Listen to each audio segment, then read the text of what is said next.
Halo teman-teman, jadi kali ini gue pengen ngobrol santai. Jadi gue di video ini nggak kayak sinematik gitu, enggak. Jadi kali ini gue mau bikin video tentang referensi bagi kalian yang mau rakit PC di budget 19-20 juta. Mungkin kalian bingung nih, kalian punya uang segitu mau bikin komputer speknya kayak gimana. Ya, jadi di sini gue punya komputer yang kebetulan harganya sama kayak gitu. Jadi mungkin kalau kalian bingung, kalian bisa menjadikan video gue ini sebagai referensi untuk kalian rakit PC gitu. Nah, tanpa basa-basi kita langsung aja ya. Mulai pertama, proses kegunaan gue untuk rakit PC ini adalah sebenarnya gue menggunakan ini buat kuliah dan ya sama gaming juga sih, nggak bohong.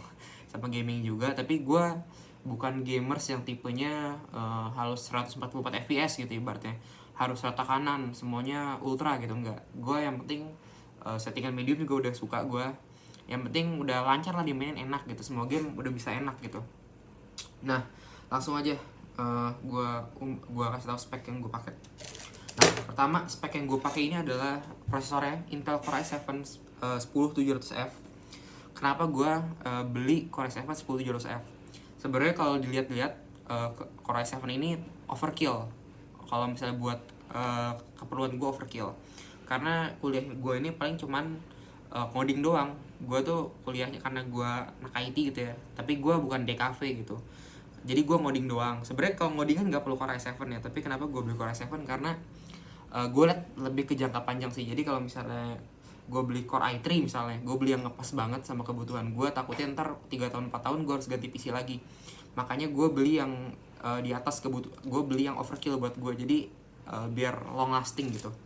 Dan ini Core i7 ini gue beli harganya 4 juta. Masih 4 juta. Kalau sekarang kan udah 4,3, 4,4. Nah, ini gue belinya masih murah, masih 4 juta. Dan prosesor ini udah generasi 10. Ini seri F ya, jadi nggak ada integrated graphics-nya. Dan TDP-nya 65 watt. Dan clock speed-nya itu 2,9 GHz until 4,8 GHz. Turbo boost-nya sampai 4,8 GHz. Yang kedua, VGA-nya. VGA-nya di sini kalau bisa dibilang kenceng banget enggak, biasa aja gitu ya. VGA-nya biasa aja, gue pakai Nvidia GeForce GTX 1660. Jadi saat orang lain pengen beli RTX gitu, gue pakai GTX aja. Karena ini GTX 1660 biasa dari Colorful, bukan super ya, ini 1660 biasa. Kenapa gue milih ini ya? Karena gue ngerasa, gue ngeliat review di YouTube GTX 1660 biasa ini udah cukup menurut gue. Jadi VGA ini udah bisa jalanin rata kanan di atas 30 fps. Dan kalau misalnya settingan medium tuh udah bisa 60 fps gitu. Jadi kalau gue ini nggak harus kalau main game tuh gue nggak harus sampai 144 fps, enggak. Gue di atas 30 pun udah enak, 60 pun udah enak gitu. Dan nggak harus ultra, settingan ultra juga, settingan medium juga gue udah enak gitu. Jadi nggak perlu yang RTX 3070, 3080 enggak. Dan gue beli ini di harga 4,5. Untuk gue ini belinya tuh awal-awal tahun 2021, jadi belum semahal VGA sekarang gitu. Alhamdulillah gue belinya masih awal-awal tahun 2021 gitu. Nah, yang ketiga, gue motherboardnya gue pakai ROG Strix B4660H Gaming. Kenapa gue pakai ROG Strix? Ya pertama ya karena gue suka ROG gitu ya, terus ada RGB-nya gitu ya. RGB gitu. Nah, ya pertama gue suka ROG, yang kedua ini gue suka karena gue suka desainnya. Dan VRM-nya juga bagus. VRM-nya kalau nggak salah ada, pokoknya VRM-nya bagus lah gitu. Gue beli harga 2,5. Banyak yang nanya, kok Core i7 nggak pakai seri Z? Nah, gue pengen jawab, kenapa gue nggak beli seri Z aja? Karena i7 gue ini i7 yang serinya paling bawah, maksud dalam artian ini seri F, seri yang termurah dari Core i7. Yang lain-lain kan ada seri F, ada seri i7 10700 biasa, ada yang K, ada yang KF gitu kan. Nah, ini yang 10700F ini termurah, dan ini nggak bisa di overclock. Jadi kalau misalnya prosesor nggak bisa di overclock, ngapain gue beli yang seri Z? Menurut gue mubazir. Jadi seri B aja cukup, yang penting seri B nya yang bagus, jangan B yang asal adanya gitu ya. Nah, terus yang keempat ada RAM. Nah, tapi gue taruh di bawah sini. Nah, teman-teman, ini komputer gue tadi. Kenapa gue nunjukinnya kayak gini? Soalnya box RAM gue, pokoknya box lain yang tadi gue tunjukin itu udah hilang semua, udah gue buang. Nah, makanya gue tunjukin kayak gini aja ya. Nah, jadi ini gue di sini pakai RAM yang Clef Bolt X. ini non RGB ya. Karena gue pertama gue suka RGB, tapi gue nggak terlalu suka yang terlalu over gitu. Gue sukanya RGB santai aja gitu, bukan yang kayak pasar malam gitu.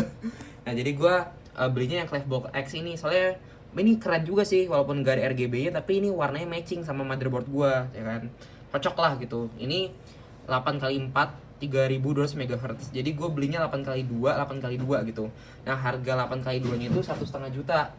Nah jadi gue beli 2 berarti harganya 3 juta untuk RAM-nya. Nah terus yang kedua ini ada liquid cooler. Liquid coolernya itu dari Corsair H100i Elite Capelix tuh. Ini 200 mm dan gue suka ya, bukan alasan gue beli ya, karena gue suka desainnya, warnanya bisa diganti-ganti, terus ada softwarenya bisa diatur kecepatannya gitu. Nah terus apa lagi?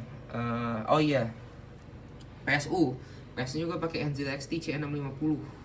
Ini gue beli 1,6. Kenapa gue beli NZXT padahal masih ada power supply yang bagus dengan harga yang mungkin setengahnya?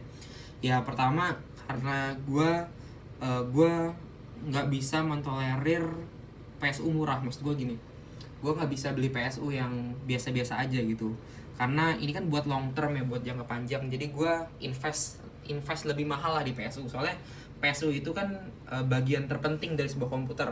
Kalau PSU lu jelek, entar berefeknya pasti ke mesin-mesin lainnya. Soalnya mesin-mesin lainnya ini kan supply dayanya itu disuplai dari sini. Makanya ini tuh power supply ini harus bagus dan harus mahal dikit lah gitu. Gue beli 1,6.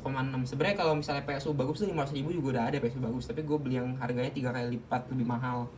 Biar komponen gue lebih aman aja, gue merasa lebih aman aja gitu.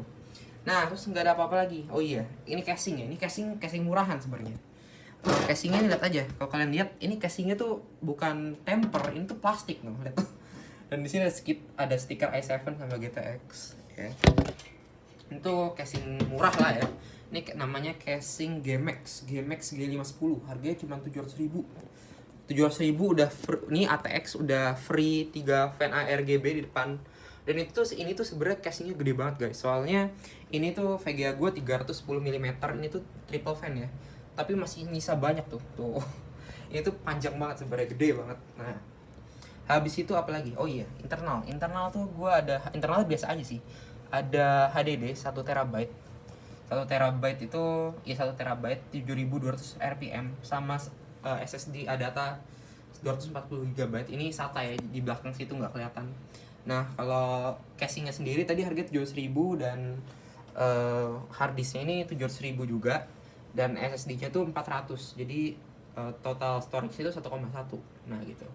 Nah, udah segini aja sih guys, nggak ada yang lebih penting, nggak ada yang bisa ditunjukin lagi. Paling peripheral gua doang. Peripheral nih yang murah aja lah. Ini gue ini peripheralnya gue beli DBE GM500 cuma 500 ribuan. Dan di sini ada keyboard Daxa M84 Pro cuma 900.000. Dan di situ ada Corsair mouse Corsair apa gitu namanya, lupa gue, 400.000 lah paling. Dan ini udah PS4 tempat gue main. Ini sebenarnya tempat gue kuliah sama ngegame sih. Itu satu tulisan kucing galak gitu. Ini monitornya MSI biasa. Ya monitor MSI lah. Nggak tahu gue seri apa, lupa, udah lama. Dan ini buat gue nonton kalau misalnya habis belajar, kalau nggak bisa ngegame gitu. Ini sebenarnya lokasi di kamar gue gitu. Ini di kamar gue sendiri. Jadi ya pokoknya udah enak banget lah. Atasnya udah ada AC-nya, tinggal nyentor dong, tinggal saling nyantai di sini. Ini sebenarnya tempat gue kuliah, tempat gue ngegame, tempat gue nyantai juga. Oke, sekian video dari gue. Semoga kalian yang mau ngerakit PC bisa menjadikan video gue ini salah satu referensi untuk kalian yang mau merakit PC. Dan waktu gue ngerakit ini nggak nyampe 20 juta, soalnya gue ngerakitnya di awal-awal 2021. Ini gue kelar di bulan April atau Mei gitu. Pokoknya PC ini semuanya gue tabung. Gue beli PC ini nabung dari hasil uang bulanan gue. Jadi gue harus perjuangan nabung 5 bulan buat beli PC kayak gini. Jadi gue tuh 5 bulan harus perjuangan ngehemat-hemat uang bulanan gue lah gitu, baru kebeli PC ini. Jadi gue beli PC ini tuh per bulan tuh kayak nyicil gitu. Jadi misalnya bulan ini gue beli prosesor, bulan depan gue beli VGA, bulan depan gue beli motherboard kayak gitu. Jadi gue bukan kredit kayak nyicil HP, bukan. Jadi per bulan itu beli komponen satu-satu gitu. Nah, bagi kalian yang mau head PC juga, kalau misalnya kalian konsisten, pasti bisa. Seberapa pun harganya, kalau misalnya kalian konsisten nabung, kalian konsisten menjaga niat kalian untuk merakit puisi, kalian pasti bisa nabung kayak gue ini gitu. Semoga kalian suka sama video gue. Like video ini kalau kalian suka, dislike aja kalau misalnya video ini terasa jelek sekali kualitasnya, karena emang video ini gue bukan video niat ya, maksudnya bukan video sinematik gitu, gue cuman ngobrol santai doang. Dan terima kasih udah nonton video gue, thank you.